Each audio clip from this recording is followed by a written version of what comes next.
Amen. We're going to start out with a case part. Now this is maybe a little bit too big to pass around, but some of these pieces I will pass around.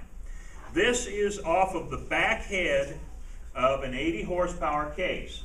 And where my hands are, that's where the two cup-shaped brackets attached to the back of the engine where the coil springs support the rear cannon bearing. So this is the very back and the bottom of the boiler. And when you get a chance, you might be able to see how thin that's gotten, how it's got holes over here on the right-hand side, how thin it is over in the left. That's where dirt, coal dust, ashes, and so on got down in behind those brackets and held moisture, and it caused this boiler plate to corrode very badly. Now, this is a case, obviously. I want to keep reminding you that this is off of a case. But it can happen to any traction engine. Anytime there are brackets, anytime there are braces on the outside where it can collect dirt, collect ashes especially, it will get corroded. So that's something you want to keep an eye on. And on your engines that you're running, whenever possible, you want to get that cleaned out, keep it washed out, and keep it dry so that you will not have corrosion behind your brackets. Okay? Later on, this is the bottom, this ridge right here where the rivets holes are. That's where the bottom of the firebox attached to the outside of the boiler. And you can see how it's relatively thick here where it was protected by the rivets, but it's thin down here on the bottom.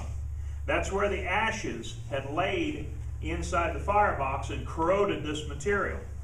Now that's not terrible bad because this is outside of the pressure boundary, so it doesn't have to be very thick. But you can see here very obviously how the ashes have corroded this material over the years, and that's why it's so very important to clean the ashes out of your engines as a regular basis. Keep them clean and keep them dry.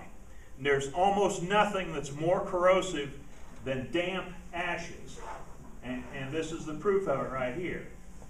Also, if you go out and look at a boiler, you're going to look at an engine, if it is at any way possible, get the people to let you take the grates out of it and get the ashes out of it so you can see what condition the firebox is actually in. There are so many engines, Joe can tell you, and Harold and so on, can tell you about people that have bought engines, they got them home and cleaned out the ashes and found out just terrible things about the engine that they didn't know and they didn't see because they were full of ashes and you couldn't tell anything with the grates. So it's vitally important to keep the boilers washed out and clean, because when you let the scales start to build up, you just cause all sorts of problems for yourself. And this is a situation where, okay, if they weld it up on the outside, that's fine, but that's not going to replace the metal that's missing on the inside. Yeah. A relief valve is something very important to know. We talk about the purpose of the safety valve, a little bit of history. You're going to try to get over that really quickly. The old style, new style valves, a little bit about how a safety valve pops, a little bit about the markings, and a little bit about some things you need to know about installing a safety valve. That's just sort of a preview of what we're going to do. And as that steam comes in here to this condensing cone, a vacuum is formed here. Water will be sucked in probably, but if you've got a tank here with atmospheric pressure on it, pushing on top of that water, that's going to help that get up there. And the minute that that water hits that steam, it's condensed. And when it's condensed in this shorter distance, it's got the same speed and velocity that was in the steam energy. And now as it enters this delivery tube here, you have these four holes here.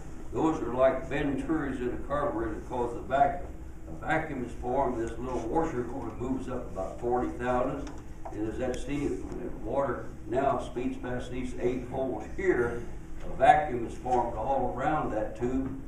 Now when that washer goes up, that overflow valve shuts by vacuum and atmospheric pressure.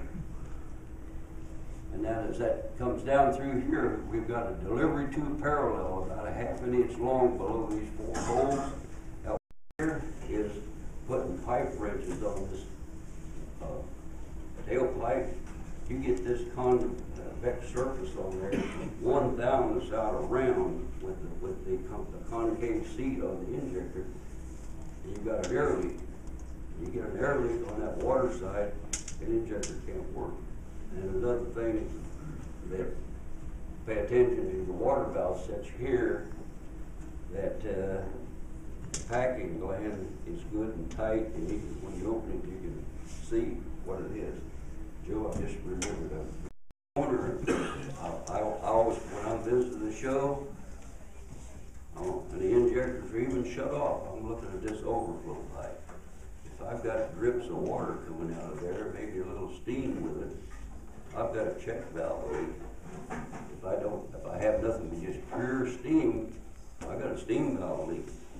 And that steam valve leaking gets this thing hot. If it's set there weeks long enough, when you go to operate it, the water is not cold enough to cool the whole body of the injector and condense the steam, so it's out of balance and it can't work.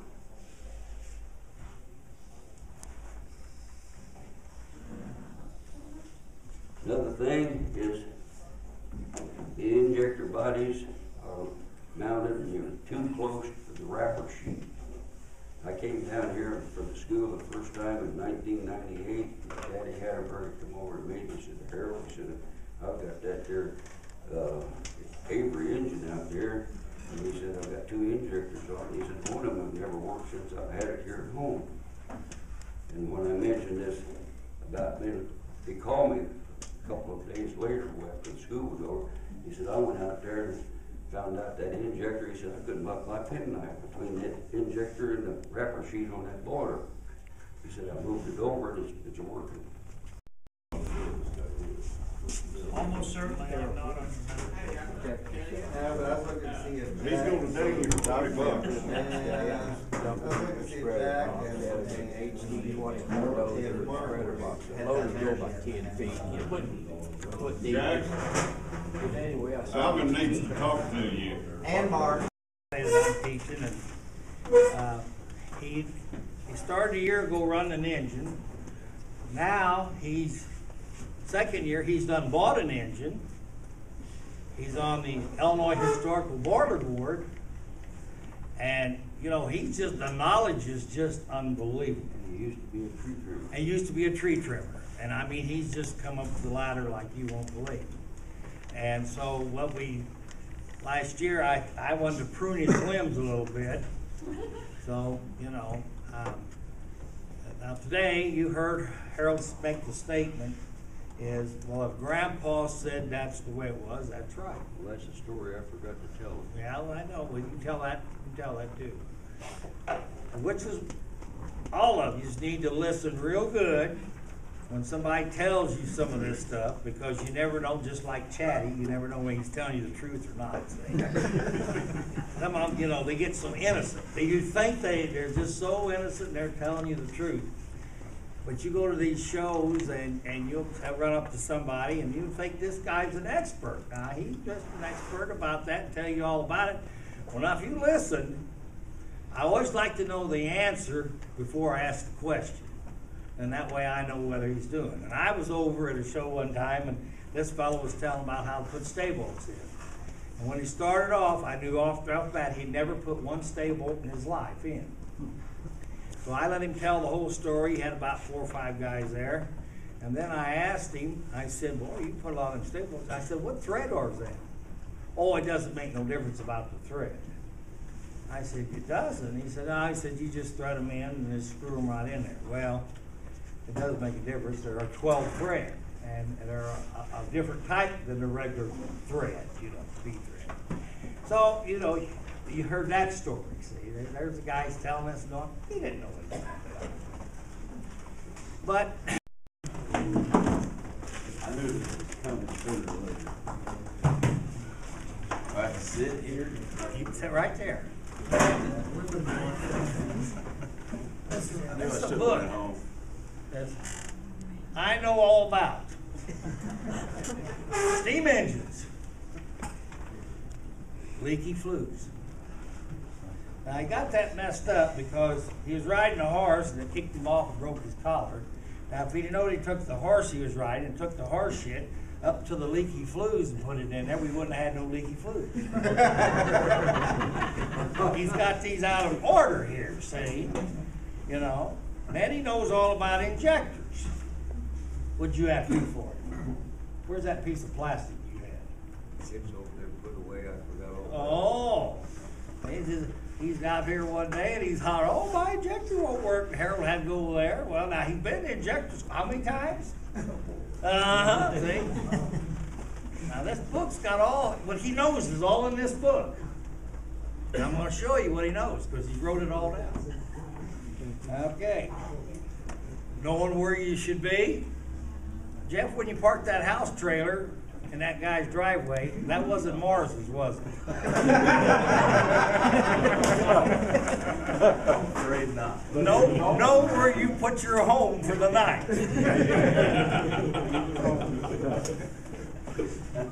And since he's Indian, he should have never had a gun. We just about lost him. Well, once when he's shooting them armadillos and the gun fell off and blowed his arm off, you know? Just that much more, we wouldn't have him. We wouldn't have nobody to pick on, really, you know? And then, last but not least, is that he belongs to the volunteer fire department. And he made sure he put his car away where it didn't get burned up. Right, Jeff? So, but, it's all in this book, page after page, what I know about all this stuff, see? Every page, full of everything he knows. You better fill that up. Well, we're not done yet.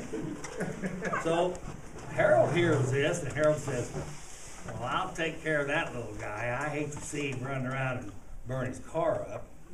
So Harold says, we better get him a little fire extinguisher like him. We got him a little fire extinguisher so he can put them little fires out before they get too big.